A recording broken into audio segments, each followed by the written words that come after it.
Hey, how you doing? In 2024, with the growing popularity of mid-lengths, I decided I better get one to see what the fuss was all about. I looked at a series of boards and I ultimately settled on this one, which is the Channel Islands M23. Now, I settled on a 6'8" by 20 3/4 by 2 3/4 for 41.9 litres. Some people even dispute this as a mid-length at 6'8", but it seemed to me from the various things that I've read that that was a good place to start with mid-lengths. Other people say 7 foot, 7'2". Some people say that it really depends on your height and weight. But anyway, I've pegged it at 6'8". Now, a lot of boards out there, particularly now, are straying into that mini mid-length territory, which is essentially 6'2", 6'4", 6'6". And it seems to me that what people are after is a high volume board that allows them to catch waves and get into waves easily, but that allows them to surf as if it were a short board. I didn't want to do that. I wanted to change my style of surfing to that mid-length longboard sort of style where the turns are drawn out, you can't snap turns, you have to measure your turns carefully, whether it's a cut back or an off the lip or whatever. So some people say that that contributes to your overall surfing ability and to your skill.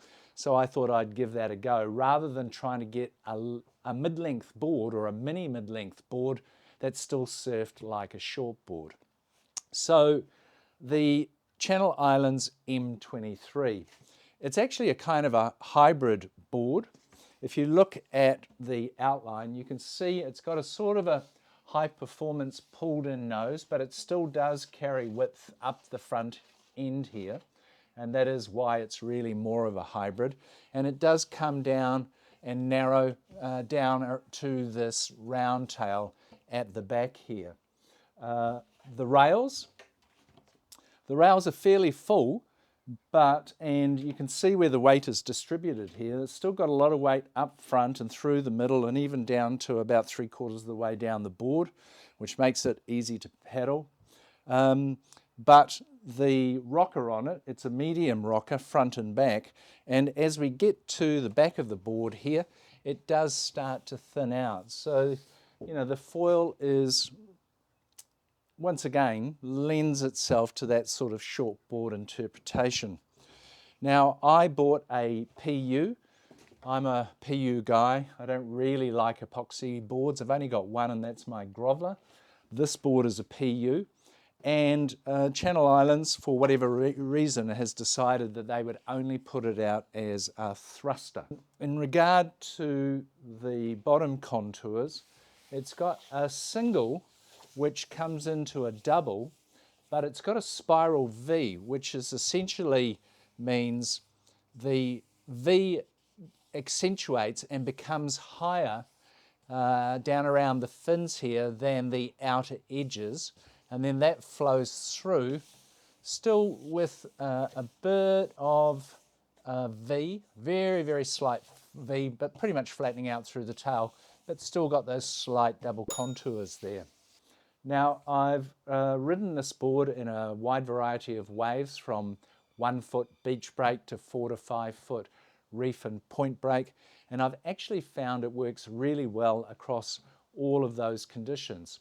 I did ride it once at 3 to 4 foot punchy beach break where it was really standing up and barreling.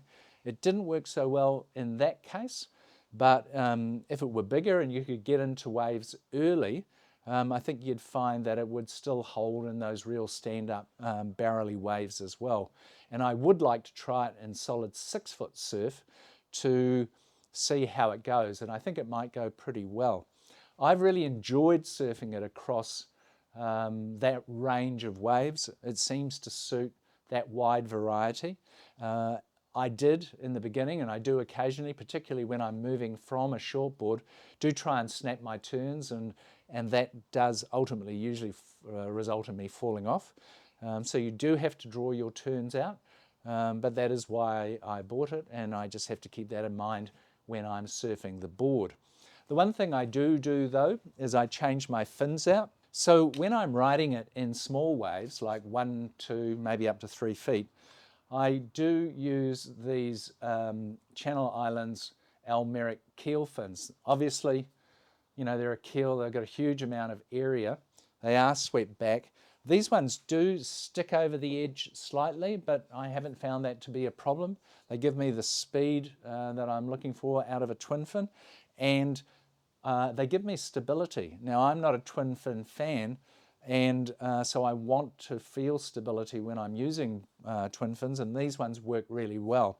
You could consider using or buying the Britmeric keels or any other keels that you might have, but I didn't want to go out and spend money just to get a board that stood a little bit more upright and didn't go over the edge. It just didn't seem like it was worth the money, and these ones work perfectly fine. So the Britmeric keels in 1 to 3 feet, I recommend them as fins to try out. The other ones that I do use, which I also like in the same range of surf in 1 to 3 feet, are the Futures T1 Twin Plus trailer. More upright, not a keel. The stability that I'm getting from those keel fins I get from this little trailer fin, and these work really well as well in that smaller sort of 1 to 3 foot surf. Once it gets a bit bigger, I do like to use the Almeric AM2s. Now I'm 5'10", 83 kgs, so these are the large fins. The AM1s are the medium fins for somebody a little bit lighter. But these are a rake fin, thruster setup. Obviously go into this board, which is set up as a thruster. And I have found that these work really well when the waves are a little bit bigger in that sort of 3 foot plus range, and you're looking for a thruster setup just to give you that more stable feel with bigger, more powerful waves. So those work really well as well. And in fact, Channel Islands, as most board manufacturers will do recommend that you use the fins that they make for their boards. These are made for Channel Islands boards, and they certainly work well. You possibly have other fins that could work just as well, but these work good for me, both in this board, and I also use them in the Happy Everyday that I've got. So I recommend this board if you are a longboarder who's coming down to a shorter board, but still want that stability and feel of surfing on a longboard. If you are like me, growing older and perhaps you're not as fit as you used to be, then this board paddles well, paddles easily, gets into waves.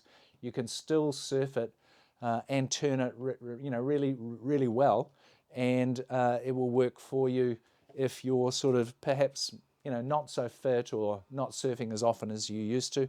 And then for those shortboard guys who just want to try a mid-length out, but you're not looking to surf a mid-length like a shortboard, then I would recommend the Channel Islands M23 as well. So until next time, that's it from me.